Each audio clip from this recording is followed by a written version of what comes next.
Hello and welcome to this week's edition of the Comedy Slab podcast. I'm Shane O'Connor and he... Oh, sorry. We didn't rehearse this, did we? That should be obvious by now. What I was going to say was, I'm Shane O'Connor and he interrupts me all the while. Thereby proving the point. Yeah, and he is Adrian Lacey. He's right. He got it right first time, actually. If you've not heard the podcast before, we alternately choose each week a comedy programme. One week Adrian will choose one for the both of us to watch, and then the next week I will. Well, you know what alternately or means. To listen to. Yes, you don't need me to explain it to you, or maybe you do. In which case, well it's done. Not the show for you. Well done for getting the podcast on in the first place. Aren't you good? Look at you with electric. But each week, I think we've lost most of our audience now. But yeah, carry on. No, they're all sitting there feeling far superior, thinking, "Well, he can't mean me, can he, Dolores?" Dolores. I was at school with her. Were you really? No, sorry, I confused her with a car, DeLorean. No. Right, where did I get to? Oh, yes, so we digest and dissect and slap it on the slab, and that's why we call it the Comedy Slab. It's a bit macabre, really, in a way, isn't it? It's a bit... we're thinking of a post-mortem autopsy of various comedy programmes, but it kind of works for us. So hey. Some of them twitch at the end and walk off the slab, don't they? Yeah, I was going to say, as long as we wash our hands at the end, nobody's getting hurt. Are they? If you joined us for last week's riveting, I shouldn't use the term week because people listen to them. I mean, maybe people binge on us. Let's hope so, but we can only produce them at a certain rate, and we're not really uber efficient, are we? No, you'll have to hang about and have a good old binge in your own time. Thank you. But if you were listening to the last episode, we mentioned briefly that we were going to look at a comedy program called Zapped. And so that's what we're looking at this week. We're going to hear 3 clips in a little while to illustrate the show, hopefully illustrate the show. Although I have to say, I found it quite difficult to grab the clips off for this particular one, Adrian, because all the bits I chose were actually very visual. And so... Right.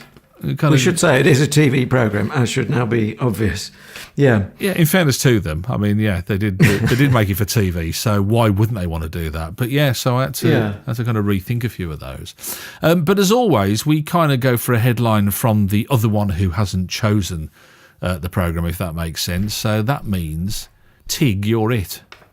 Yeah, that almost didn't make sense to me till I realised, we've done over 20 shows now. That should make sense. So yes, the headline from me gets better with age or with repetition. Okay. I didn't dig it at all, man. The first time through, I thought, what's going on here? It didn't help by I'm starting to dissect a bit more now on the slab, but it wasn't well set up if you didn't know the premise of the show. You're straight in, you hit the ground running, you're expected to know.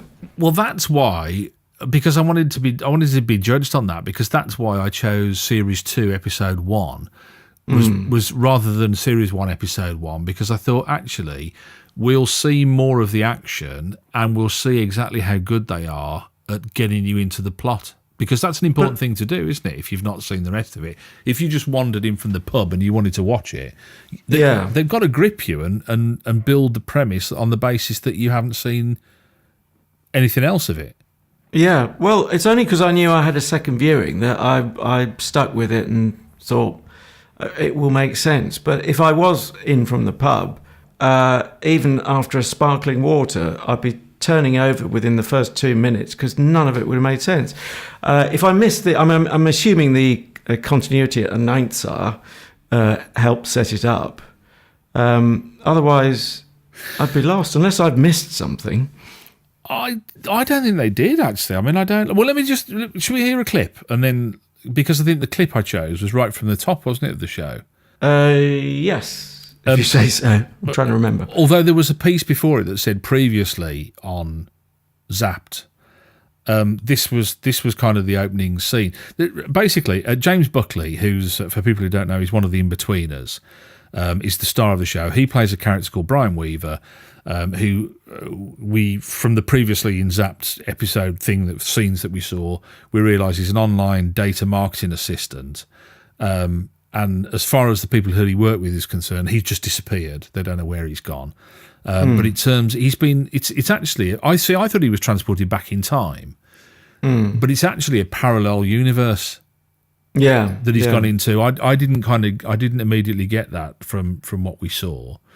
And he kind of meets up with his friends Herman and Barbara and Steg and Howell, who's a wizard.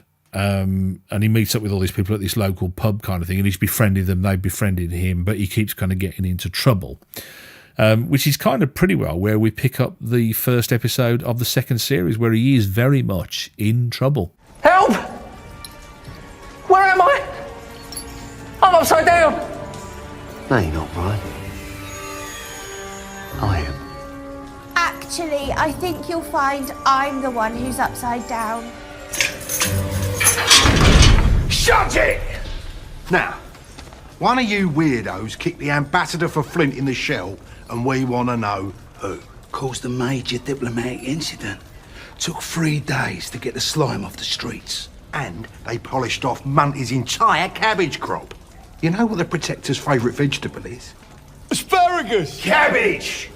Well, I don't know what you're talking about. That's it, Brian. Stay strong. Yeah, don't let them know it was you. Howell!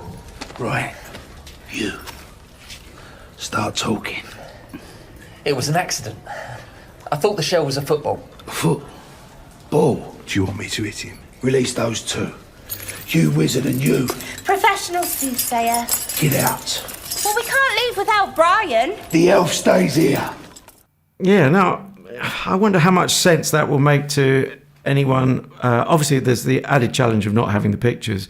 There's a visual gag about, I'm upside down. Oh, no, I'm the one who's upside down, so the camera's... Well, it's not the camera that's turning spins around, but, pulling out, the picture, which I kind of saw coming, and then they milk it again. You get the third person saying, no, it's me, and they're basically all at different angles. I'm going backwards with finding it a bit impenetrable. I'm trying to hear it as people coming to the Comedy Slab, this show, trying to make sense of it from what we're saying. Sorry, if there are noises off, that'll be tea arriving. There you go, sir. Thank you, Cheese. He's got an oven glove over his You've got your own butler on. That is impressive, that is. Would your colleague like anything to I don't think you could Skype anything to... truffles would be lovely, darling. And load of truffles. Yes, thank you. Isn't Truffles the Don't dog? build your part. Yes. I ate him last week. Right, tea's arrived, so I've got to have a slurp. Sorry. Very nice.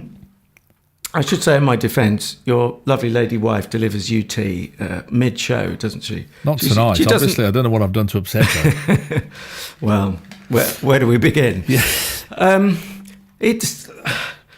Getting back to my headline, it's actually, I should flesh it out with the sub-headline, which is, it feels like someone's pet project that I'm not really invited to. I happen to be viewing it. It seems a bit indulgent. Are you one of these people? I think you are. I mean, Are I'm you asking one you. of these people? Yes, go to the late, great Dennis Norden. Are you one of these people who says, are you one of these people? Are you one of these people? And I think you are. Not that I'm judging you before I've even Not asked that the you're question. nobbling the jury. No. Yeah. You like it all nailed on, don't you? Before you enter into a contract to watch something. Read the small print in your contract. And Yes, you Mr. don't Partridge. like the jeopardy of not kind of knowing. Would that's a fair summation, isn't it? Don't you think? Whereas I kind of like the what the hell's going on here kind of approach to storytelling. You might have rumbled me. But I am trying to see it from the point of view of, again, this mystical person coming in from the pub. I know you might say these days people don't watch in the same way, and loads of people are just watching time-shifted material the whole time, and hence probably go more on friends' recommendations. Okay. So, yeah, if it was recommended, as indeed in effect it was by you, I'd give it longer, but I wouldn't have stuck with it if I was coming in from the pub, because it's not helping me find out what's going on. I find it a bit of a flimsy premise anyway, really. Ordinary looking bloke from, no offence to Mr. Buckley, but he actually plays on, I think, trying to look like an anonymous office type. Yeah.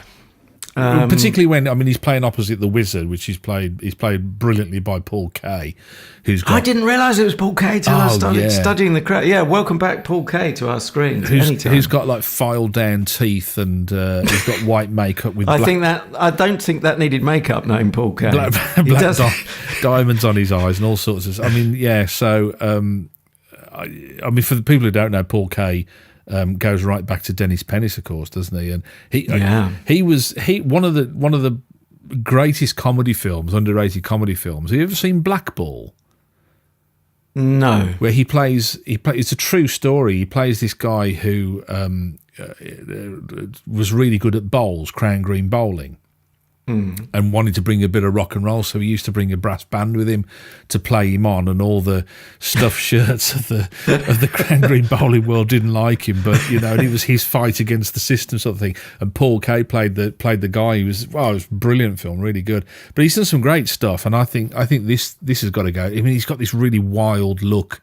Although I did find a lot of his delivery was a bit garbled a lot of the time, and I found that with a lot of characters. Couldn't really understand what they were saying. There was virtually a whispering publican. And do you know who he was as well? I mean, people will know him. I know you won't because you're not that kind of person. He's a guy called Lewis Emerick, and he was in Brookside back in the day. Right. What kind of person am I? Not a soap watcher. Yeah, and he was in Coronation Street. He was. I can't think of the character's name, but he was one of the women's boyfriends. He was in that. I think he's been in Last of the Summer Wine as a policeman as well, a recurring character in there. I did recognise him, but I couldn't have put a name to him. But and is that Scouse accent his genuine? That's him. Accent? Yeah, he's like that. Did everything. You say that's him? That's him, hey. Like he's Grease. But yeah, but you're right. He has got a very whispery kind of way of delivering his lines. It's not really leaving his voice. You got Ricky Grover, who I recognise him. He kind of reads like a who's who of comedy, doesn't it? This, and I mean, the more you go into the episodes, the more great comedy actors and actresses are in there, mixing it up with these guys. But Ricky Grover, he was in that scene, wasn't he? He was in the dungeon. He's the guard, one of the guards, and he talks like that as well, doesn't he? He does. He's whispering. Yeah. So, but that was a problem. I felt, like you say, that a lot of the time. In fact, I think on the written transcript for the clips, I've had to put inaudible on one of them because I hadn't got a clue to this day what the guy's saying in there. I don't know what he's saying in one of the clips. Kind of ruins it for you, doesn't it? Really, that because. Well, you can't get a laugh out of your audience if they can't hear the words. That's fairly fundamentally comedy or indeed drama. And I mean, again, you've worked in this world, and you've worked in this world with regards to audio. I mean, whose job is it to pick that up and go, actually, you can't understand what they're saying there? I would have said, up until I read an article the other week, I mean, well, no, I still feel the same. I just think it's slightly worrying how it was phrased. I would say ultimately it has to be the director. Right. And they've just got to step in and grip it. But I did read, fortunately I can't remember the director's name, but someone saying, words to the effect, you're not going to go in and upset someone's performance. And you think, hang on, that's your job to direct. I don't think that would be a common view, to be fair, about directors. Right. But I mean, the bigger the name, the harder it is to direct. And you find I've worked with bigger names who end up directing themselves from the floor, as it were. I don't remember you were saying about how challenging it was when you worked with Larry. And I thought you meant Olivier, but you meant Grayson. I mean, what a shock that was. I'm not that old. That was an appalling joke. Although I have got a story about him, but no, that's before my time. Won't do that now. What I was going to say? Well, you said I'm not a soap opera person. Well, yeah, in a cruel twist of fate, I spent 10 years working on EastEnders. Do you mind? I saw more soap in those 10 years. I saw stuff that never reached the screen, of course, outtakes. Yeah, but that's not to be on the set and be paid is not the same as having to sit and watch the damn thing, is it, though? In fairness. It's much worse. Trust me. Yeah, I mean, if you paid me to watch EastEnders, even I'd watch it. Yeah, but you're not just sitting there watching. No. I enjoy working with my colleagues, but it doesn't mean I enjoyed the material. And I mean, it's relentless, but that's another story entirely. Yeah. But yeah, Whispering. I could name names. No, I don't think I will. But yeah, going for retakes with actors. Apparently, according to a voice coach, darling, I worked with once, she said it goes right back to the war, and who was the method acting person? I think it's to do with them. But when the woman. No, it was a geezer. What's his name? Got an exotic surname. Probably exotic first name. Loads of actors are shouting at their iPhones or PCs, whatever. Anyway, it was because of the war that the message didn't reach both sides of the Atlantic, apparently, I am told, that to be a method actor doesn't mean that if you're in a situation with a noisy, I don't know, a car driving noisily, that you carry on whispering because that's what some people do. There is such a thing as a stage whisper. There's also such a thing as a TV studio whisper, in my view. And anyway, so it might be that America got the message and the culture's different over there, but Britain didn't get the message because this person couldn't take a ship or whatever during the Second World War. Nice little anecdote. But anyway, whatever it is, a culture has grown up of virtually the actors being... I mean, I've even passed on a note as a sound supervisor working on EastEnders to the floor manager. Could you ask, can we go again to get more words out of the person? And they did the scene exactly the same because they're a method actor. Right. And darling, they weren't to be told. So it was I was wasting my breath really. Sad, isn't it? Really, when it's like that, when you can't you can't do your job because somebody's and then of course the sound people get the blame. Of course, it was that. What was that thing in? Not Pirates of Penzance, but something set in Cornwall. Was it an old? Not pulled up, but they became a big story a couple of years ago. Jamaica Inn, that was it. Do you remember the hoo-ha about that? No. Complete. No, it became such a story. It went up the food chain of BBC management and all kinds of official edicts being delivered, and they had to remix it. Right. Yes, I remember. Yeah, but you can't if it's not intelligible before you layer on the effects. There's no remix can save it if you're stuck with the same recording. Yeah, and I think maybe that's what happened here. But it was a shame because, and plus the fact if you're there and you're struggling with the plot and you're struggling with not so much the plot, but you're struggling with the premise, aren't you? Right back to the concept of it all. And you can't hear what people are saying, that kind of you have a disconnect, I think. Then you kind of think, you kind of mind wanders off and you're thinking of something else. But it's another level of alienation, another reason not to stick with it, isn't it? Yeah. Sorry, the only reason I laughed there was because I was just looking down the cast list to see the various cast members we were talking about. It was what a who's who it is. And I came across Ben Crompton's name. I didn't really know his name. I know him from he played a character called Colin in Ideal, a Johnny Vegas thing, but he was the blacksmith. Right. Oh right. Oh yes. No, he is another of those familiar faces that apparently you just laugh to see the face. I just wanted to go, do you want to take a few buttons off? It's a bit creepy, but they managed to dig themselves out of it. He did. I think he went to play it creepy, didn't he? Anyway, listen, we're long overdue a clip, aren't we, here? We are. Boys and girls.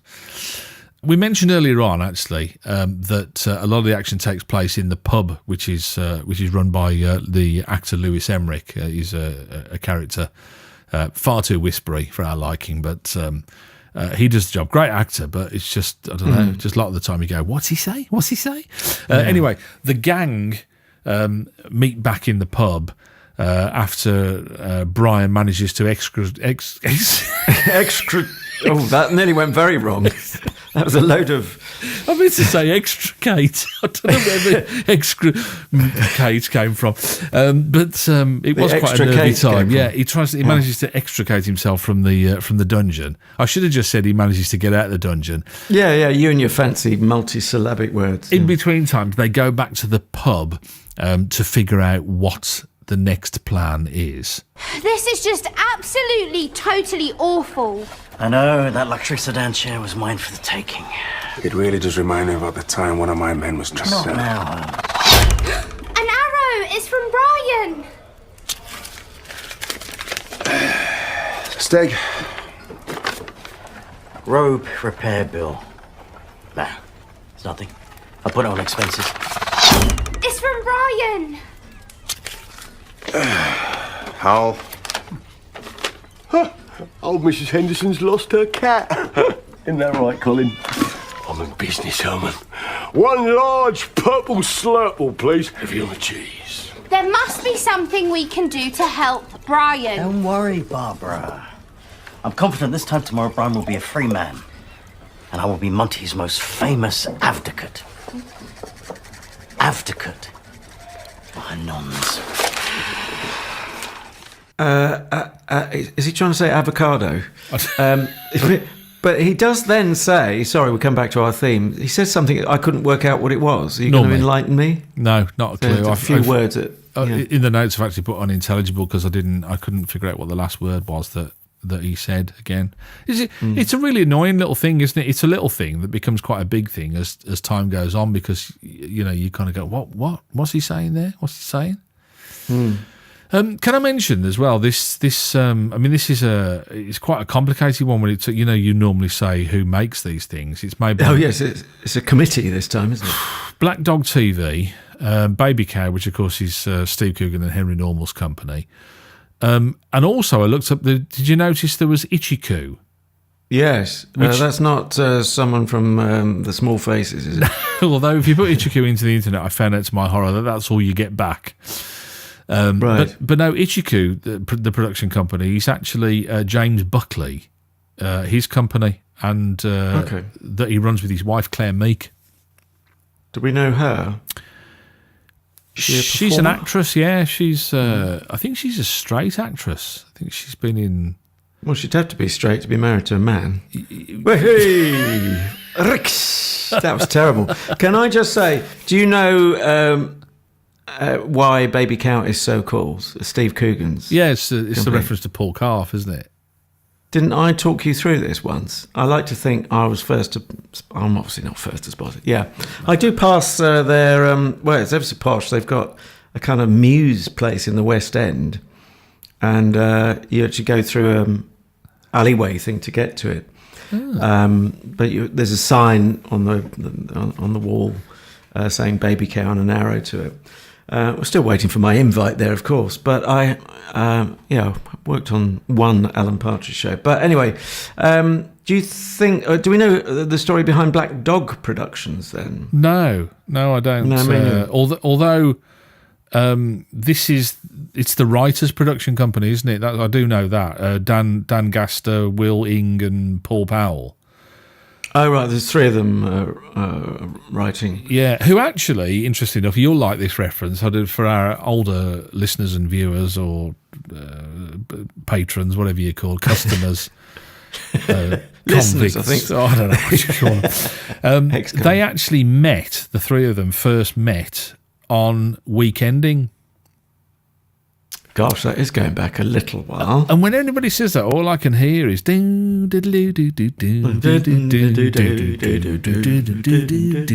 Associates. Yeah, the Associates. Party Fears too. Yes. Poor old Billy. Showing our age there, aren't we, really? But these guys, they worked, interesting enough, they worked on Spitting Image together and also The Thick of It together as well. They were part of the writing team there as well. So I mean, they're no slouches when it comes to whacking a comedy program together and writing a comedy program. And did you say also? Sorry, it's a UK TV original. Did you mention that? No, it's unusual for them to originate their own material because they're a sort of archive channel normally. Although they are still half owned by BBC Studios. It used to be half owned by BBC Worldwide. Because BBC Worldwide doesn't exist anymore and it got hived off to various bits and portions here and there, and BBC Studios kind of became the umbrella name for productions, isn't it, really, in a way? And who owns the other half? Was that Fremantle at one stage, or am I imagining things? Discovery. Oh yeah, that's it. Yeah, and it's changing now. I can't remember the detail, but the relationship is changing. It was originally the BBC and Thames. Gosh, that goes back. That's how far that goes back. But I mean, it is hugely complicated in terms of. I mean, UK TV own the channels Dave, Drama, Home, Really, and Yesterday, and I think 3 are on Freeview and 2 are on pay-per-view. I think you can get them through Sky. So, so it's a hugely complicated relationship where the lead actor, the writers, the BBC, UK TV. I mean, like you say, talk about making a program by committee. Maybe that's why they couldn't fix the sound. Do you remember they didn't know whose job it was? Exactly, they just passed it down the line. Yeah, but it does. If you think of a radio show in the old days, there was one credit for one producer. There still is on lots of things. Yeah. It's so much simpler, isn't it? Bonkers. And you do wonder. I mean, the whole point of this outsourcing someone was meant to save money. It was a sort of a fallout from Thatcherism. And how can you save money when you've got so many different companies who've all got to submit their own accounts? They've got their own accountants. Was it to save money or make money? I think I always thought it was to make money. Well, it has done for the lucky ones. Because I mean, clever ruse by the BBC, isn't it? Because they're supposed to get their funding from the licence fee, but they're actually making profits with production companies outside of their sphere. That how does that work? It's where does the money go? It's a bit treacherous. And then BBC Worldwide a few years ago got its fingers burnt because they bought Lonely Planet or something. When it tries to speculate, it is the commercial side of or what has become BBC Worldwide. It can become a minefield. What do you think? Just a couple of things occurred to me, and I don't know how up to speed you are with any of these. I mean, the former probably more than the latter, but a couple of things occurred to me was very Monty Python. And I'm thinking Holy Grail, Life of Brian, Monty Python. Well, you got the character called Brian. I made a note. Yeah, Monty Python. I thought it was a bit derivative, even calling a character Brian. Did you think? I thought it was because it was like kind of Brian is a very. It gives it a very mundane feel, doesn't it? I think. I'm sure it's meant to do that, but that's also why Monty Python chose it. And that is, I've written next to it, I've written cliche. I think that's a bit tired. What was the other thing? The second thing was, and I have no experience in this field at all, but Game of Thrones. I have no experience watching that at all. Nor me. I don't really. But I kind of felt that it was like comedy for the Game of Thrones audience. That was what they were trying to capture, being that it was like a kind of medieval. Although it was a parallel universe, it wasn't as advanced as this universe, was it, in a way? So I kind of thought, I wonder whether they were trying to capitalise on the Game of Thrones popularity in that sense. I don't know. Could be. I wouldn't blame them if they were. I mean, you've got to be relevant. Part of me kind of wept that all the work that had gone into it, somewhere along the way they'd lost some basics. Like I come back to helping you with the story, and I know you like your Jeopardy, but I mean, even when we're setting up the clips, I'm hearing how complicated it is for us to set up the clips, and I'm thinking, that says something, surely. Yeah, I mean, there were lots of things that annoyed me. I didn't understand why they always referred to him as an elf, and I didn't understand why some of the guys were fairies and had fairy wings. I didn't kind of get that. I thought Rufus Hound as Kevlar, one of the characters who was in the dungeon, was outstanding. I thought he was. In fact, I didn't even recognise it was him. The makeup was. Was he the cannibal? He was the guy who said about his wife and his mother-in-law. Multiple. Yeah, he's almost like a multiple personality disorder in his head. Yeah, and I kind of, when you look at some of the other people that were in other episodes, like Sylvester McCoy and Izzy Suttie. And some of the people we've mentioned, I do wonder whether those cameo appearances, you kind of go away from that episode thinking, oh, they were good in it, sort of thing. Whether that plays a part of the whole thing. I'd like to go back and watch the whole of Series 1, which, as you pointed out before we started recording, is again only 3 episodes. What's going on with this? It's just like the Walshes. I've never come across that myself until we slabbed the Walshes a couple of shows ago. It is most odd, and it sounds like extreme nervousness on the part of the TV company. And as you pointed out, I mean, the chances are the writers have actually written 6.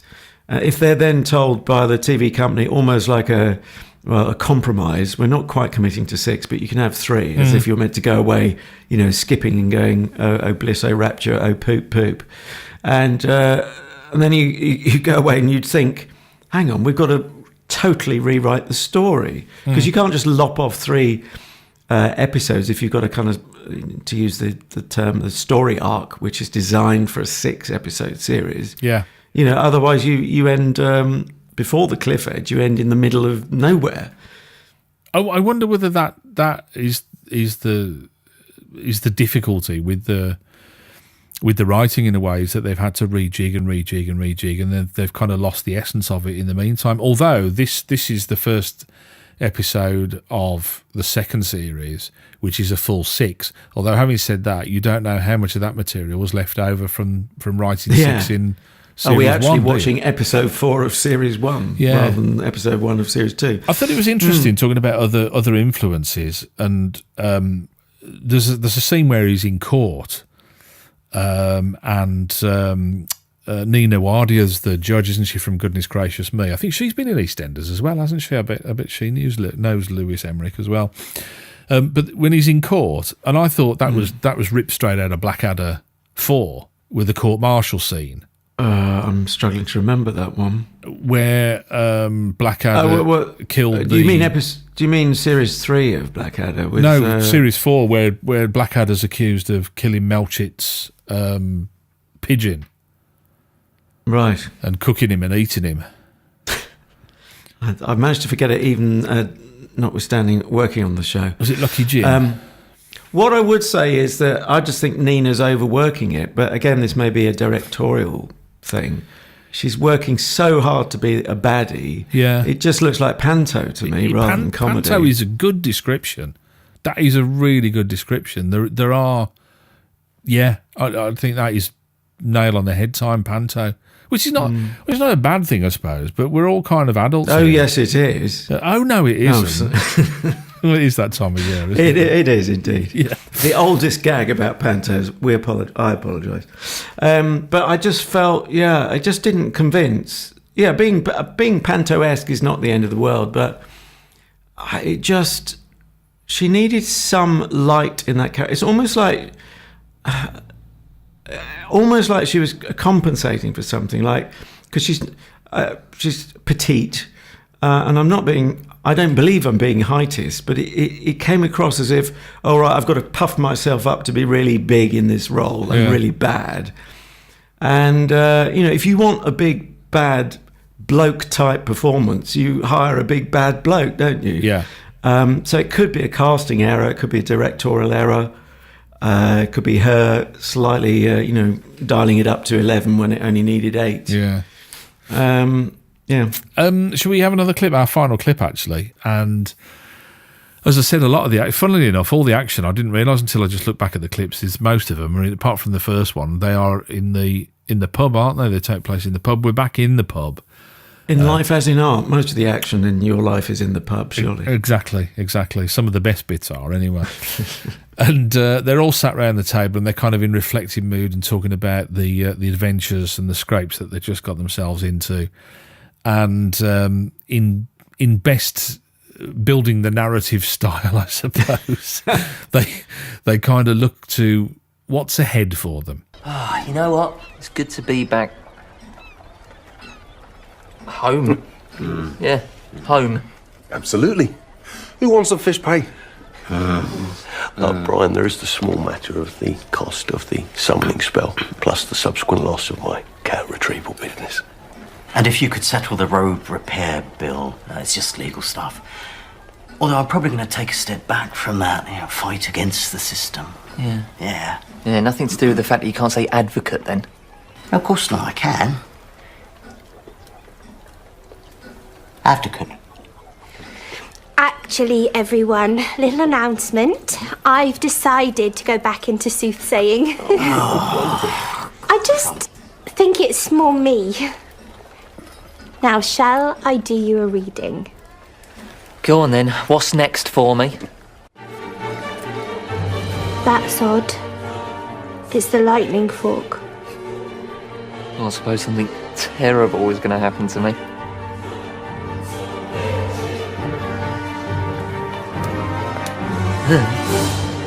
Okay, that comes out on a bit of music. So while we're on music, or while it's fresh in our minds, what did you think of the use of music? Because at one point, or at least one point, there's some really funky, sort of rock funk, I would say.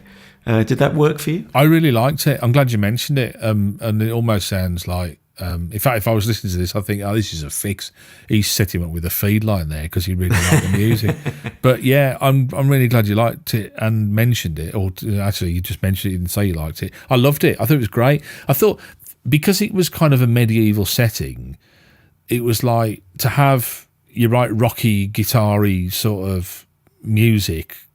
It was a bit refreshing, really, you know, rather than having a lute and a penny whistle. Yes. I don't know, did it work for you as well? I think so. I'm just wondering, as you said that then, I wonder if that also touches on the Game of Thrones thing. Because neither of us have seen the show, we can't really comment. I just wonder if that, because it has a younger demographic, doesn't it? A younger audience they're aiming for. Clearly, because two old boys haven't seen it. That may be part of the shtick. I enjoyed it. I mean, the point is, it's all anachronistic and it's a parallel universe, so of course all rules are off, aren't they? There's no rules to be broken, so they could do what they want. I like the music. And what I should say, because it does sound like I'm slamming it rather hard, the show as a whole, not just not the music, but absolutely beautiful production values. There's nothing you could fault. You could freeze frame every shot if you wanted, and it would look lovely and beautifully shot and all of that. They do this thing, and I haven't consciously been aware of it since Green Wing used it in a huge amount. Oh, the sort of fast forwarding, the fast forward slow motion kind of thing, the keyframe stuff where they change speed of the film and all that sort of. I really like that as well. I think that I mean, Green Wing were masters at it, weren't they? When they produced that, that's another one we should whack on the slab one of the days, because if nothing else, it's just a great excuse to see it again, because I haven't seen it for so long. But yeah, this side, like you say, I thought that production values were great. The whole, the speed it up and slow it down and change of pace and all that sort of stuff. Not a lot in the way of visual effects, were there? I don't think there were. If they were probably really good and I never even noticed them.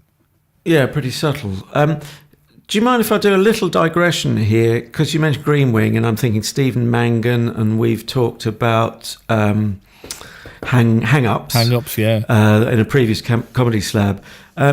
I just want to reference, I know we're promoting an oppositional podcast, but it is very good. And I think you, Shane, will genuinely enjoy it. But I think our listeners will enjoy it, particularly if they listen in conjunction with the comedy slab on Stephen Mangan in Hang-Ups. Do you know about the podcast? You'll know where this comes from, even if you haven't heard of the podcast. A podcast called Monkey Tennis. No. Do you know where the phrase comes from? Yeah, you should do. It's a Partridge thing, isn't it? It's from the Foxtrot restaurant. One of his ideas, wasn't it? Inner city sumo. You got to take the fattest people from the inner cities, put them in a pub car park. Yes. If you don't do it, Sky will. Well, that's how it is, and sure enough, it came true. He said Monkey Tennis, and lo, there is a show, Monkey Tennis. Basically, it's a load of fans of Alan Partridge. When I first heard it, I thought, hang on, you guys don't quite realise you are Alan Partridge. They're very nerdy, but of course I'm listening, so I'm implicated as well, loving it too. But the point is, Stephen Mangan is a guest on the most recent one, I think, and he talks about not only about working with Coogan and Dan, and all that. He also talks about how they made hang-ups, and you and I, Shane, are always saying frequently on the slab, how much is impro, and he will tell you precisely how much is impro of hang-ups. Absolutely fascinating, really enjoyable show. Oh, right. So that's Monkey Tennis with Stephen Mangan. Oh, nice. Make sure you listen to our comedy slab on hang-ups. Where did we get to? Oh, can I just say, overall, I'm reaching towards a second headline about the show we're meant to be talking about, Zapped, which is less is more. They've just, somewhere along the line, almost like the committee of production companies, the whole show and the whole premise of it has got lost in complexity and unnecessary complexity. That's my view. Well, for me, they got their claws into me enough and teased me with great actors, a great cast. And when you look on the Internet Movie Database about who else is in the other episodes, an even bigger promise of an even greater cast to come. Well, I would watch it merely for the lovely Sally Phillips, who can appear in any show at any time. She can do no wrong, can't she? She's all over the place at the moment. She's fantastic. They kind of got me enough to go, right, okay, I'll go right back to square one, and I'll certainly give the first three another or a watch just for pleasure, to see if I can make it to the second series. Should we give it some points? Give it some stars? Give it a star rating? Yeah. Oh, gosh. If I was allowed one separate rating for production values, it would be very high. It would be up at 4. If it was on general watchability, I'm afraid it would be down at 2.5. Let's go for something somewhere between those two. 3.25. I'm probably not allowed that, am I? No, that'd be ridiculous. We're not having to 2 decimal places. Come on. Oh, God. Well, it has to be 3 stars. I with some regret, because I wanted to like it more, and they've all worked so hard on it, but they can't see the wood for the trees, and that was my trouble with it as a viewer. I couldn't see the wood for the trees. What did you give it, a 3? 3.5 was mine, actually, so we're not far. I thought you were going to go for a 4 by the sound of things. No, I think again, I'd have to go back and watch the first 3. I mean, I wouldn't say that I wouldn't come back and give it a 4, but and this is just based on that snapshot of what we've seen of that first episode of the second series. I'd have to give it a 3.5, I think. So 6.5 out of 10 for Zapped, and as we mentioned, most UK film companies were involved in making it by the look of it. It's easy to mention the ones that weren't. You got Black Dog TV, you got Baby Cow, you've also got Ichiku, you've also got UK TV, and Original, Uncle Tom Cobley and all. And it was directed by Dave Lambert. We've put a link if you want to go and have a look at that, where you'll be able to find Zapped, because on the UK TV website you can go back and watch all of the episodes. Just quickly, footnote on it. Do you think, given the strength of the cast and the obvious huge craft that's gone into it, I've got this huge suspicion they'll be frustrated it's only in quotes, no offence, but only on UK TV. Do you feel that was a big monster vehicle they wanted on a big hitter like a BBC One or a ITV? I don't know. I don't. The audience is so disparate now, which is unlike our audience, which is so desperate now. No, we're desperate for an audience. Well, that's it. Yeah, I knew it was something like that. I did, because you can see the potential that as long as it's getting into people's houses, you have the potential to get a hit on your hands, haven't you? I guess. I mean, the danger is it's a bit like being a footballer and saying, okay, I'd love to be signed by Manchester United, but knowing that if you were signed by Man United, you spend most of your time on the bench, if not even in the squad.